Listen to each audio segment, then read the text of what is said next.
Hi everyone, this is Jessa. So we're going to do a sugared man's back today. I'm really excited because I haven't done a lot of sugaring on video of men yet. So you need all of your supplies. You need your toner to cleanse, and you need your powder and your sugar, your distilled water, and your coconut balm. Alright, let's get started.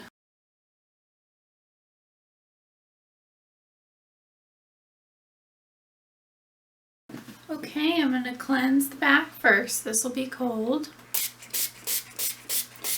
So it's important to spray on, as uncomfortable as this is for your clients. Spraying this on helps get the antiseptic properties of the cleanser. We used to wipe it on for comfort, but if you spray it on, it gets the skin cleaner.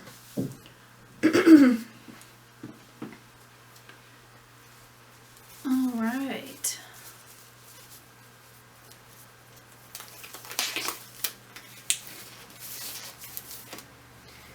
So I'm putting my gloves on now. Whichever glove you're going to grab the sugar with, you don't want to contaminate your jar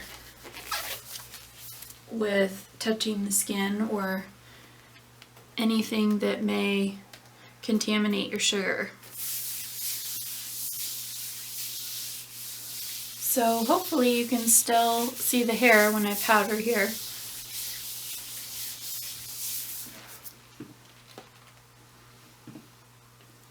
So if you want a lighter covering, you just kind of go over it again. And when you're doing large areas, powder is kind of messy, so don't be afraid if it drops. Cold sugar, you don't want to get all firm all the time. I just put a whole bunch of soft in this that was warmed, which will make it feel more comfortable for him initially going on, and it will make your sugar behave while the room's colder. So remember, when it's below 70, you need to heat up your sugar or mix with some soft or mix with some warmed soft. I have a lot of little tricks. So with the cold sugar, you only have to mold once to twice. So you have to see if their hair is coming out with one mold, then that's all you need. Sometimes when people don't scrub, their hair will come out in these real patchy pulls. So there'll be hair left behind, quite a bit actually, like half of their hair will get left behind if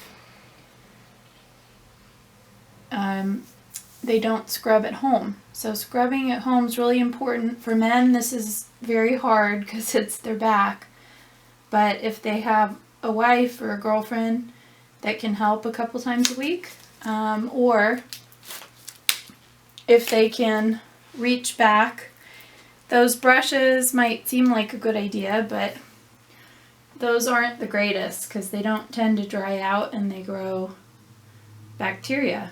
We always recommend our sugar scrub with some kind of balm to go on. We have 2 different kinds of balm that people can apply when they're getting hair removal. So I hope you can see everything okay today.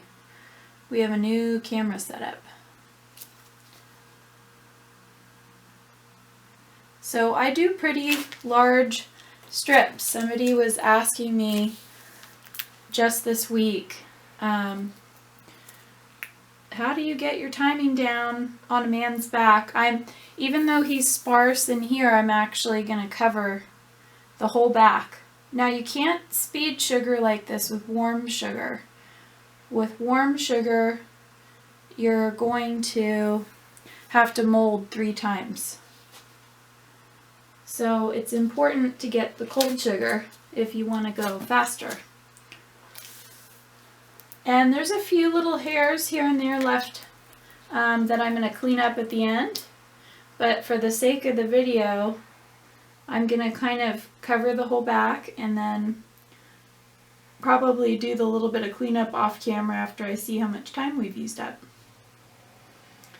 If we have time, I will definitely show you a little bit of the cleanup.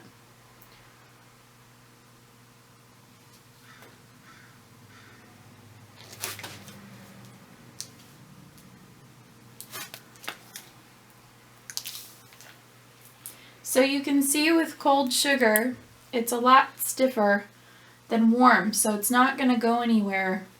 You can move your hand all around, you can be in any position, and a lot of times it's just going to stay there on your hand. So that makes it easier for people who are learning, for sure.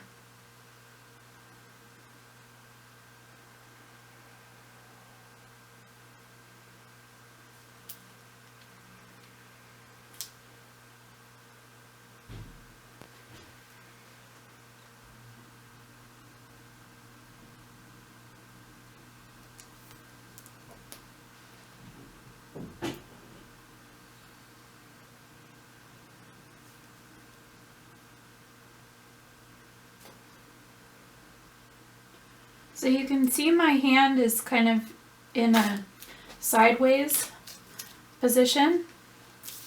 So that did a little better job. I did 2 molds there because there's a little bit of sparse, patchy stuff that was left over when I was doing 1 mold. So pay attention to what your sugar is doing and how the skin is reacting. This is how you pick up excess sugar, but make sure you do this really fast. If you do it slow, your sugar will actually stick to their body while you're trying to pick everything up.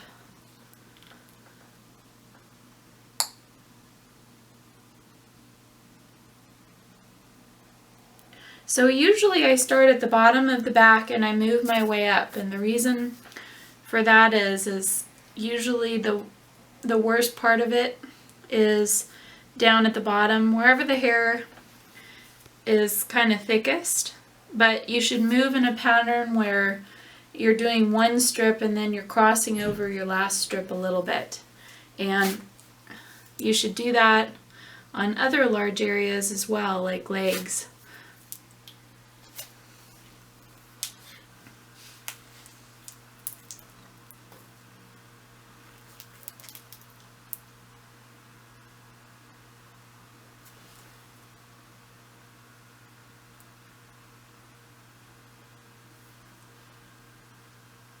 So pay attention to the position of my hand. That might have pulled him a little bit. I'm going to try going at this angle. Still, is that better? Yeah. Okay. So when you're lifting off, be really careful not to pull their hair. His hair is pretty long. It's about this long today, so it has come in sparser because we've been sugaring him, but make sure at the very end where you're lifting off that you're not tugging on their hair. That's the #1 complaint with sugaring, is that people can feel pulling while there's a mold going on, or they can feel pulling at the tail end of the mold, and clients find that to be very uncomfortable.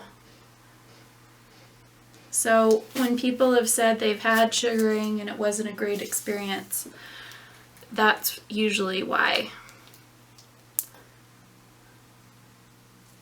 So look at my arm position too. My wrist is straight, and look at the way my fingers are. It's important that you put as little pressure on all of your joints as possible. If you mold with a crooked wrist like this, it's going to hurt you eventually. It's bad ergonomics. So you'll go home sore if you don't do this right.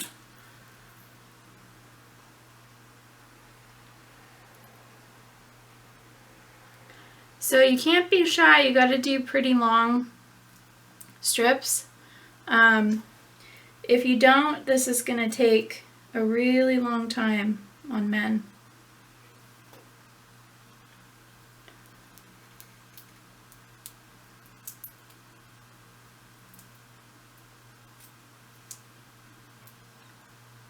And you can see my sugar is just fine, even though I mixed in soft into original.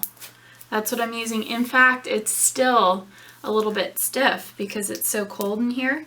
So that's the reason why we make a soft and why we mix sugars and why you should have different kinds of sugars on hand.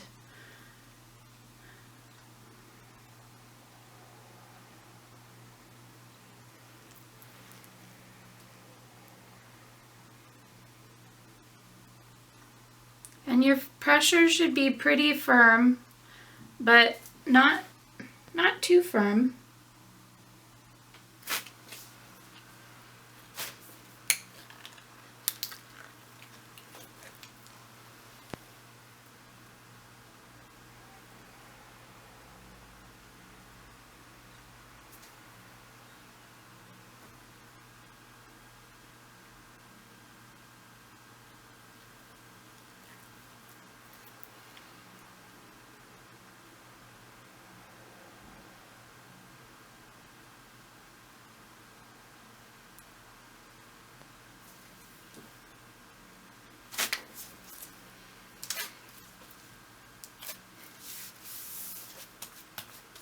Okay, clean up the sugar everywhere.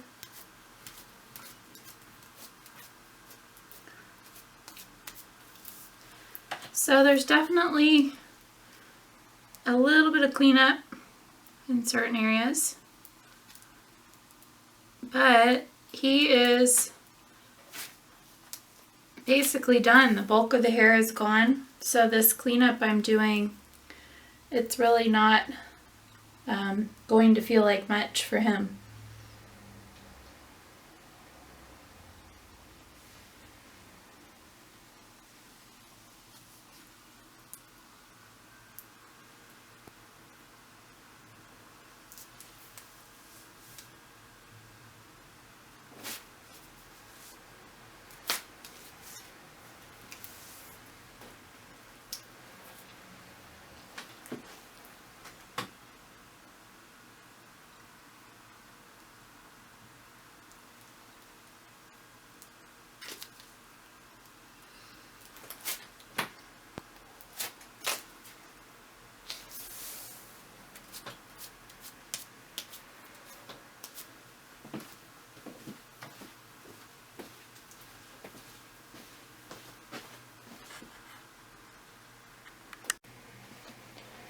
Okay, here's the end ball of sugar. This is how you get your glove off. See, this is a big ball, so a little's gonna stick out of the glove. You can grab this part if it won't come off the tips of your fingers. And I'm gonna show you how to clean him. So warn your client, this will feel cold. It's gonna spray again. This is a little shocking. Some people actually have a reflex reaction where they jump a little bit when you're spraying them. I wish there was a better way, but you know, we've tried wiping, and the problem with wiping is especially in the beginning before you've cleansed the skin at all, you're taking one wipe and you're taking the same solution and wiping it all around the back. So it just doesn't clean everything like spraying does. And make sure you kind of dust off the areas that got powdered a little bit. And if there's some powder in a weird area where you need a clean part of your wipe, just kind of flip your wipe inside out, because there's a lot of, it's at least double layered. He's got a little bit of powder flying down here. So then you're going to get your coconut balm. This is my favorite. We're gonna make an ozonated sunflower seed oil soon, and that will also be excellent, especially super acne prone people. If you have a man who's a very acne prone back, removing hair is going to be a challenge in that case, and it's best to use a sunflower seed oil base. So this will feel cold. So this kind of melts onto the skin. And this is not just coconut oil. This has oxygen in it, fully ozonated. And that means there's a 98% oxygen in here. So that kills bacteria. It flushes histamine out of the area. You can see these little splotchy areas. That little bit of splotchiness is just histamine coming up to the surface. And you can get a antihistamine, and you can also carry an herbal antihistamine that your clients can buy from you that's not over the counter. They can take Benadryl and that kind of thing, but a lot of those, there is non-drowsy, but a lot of them are drowsy, and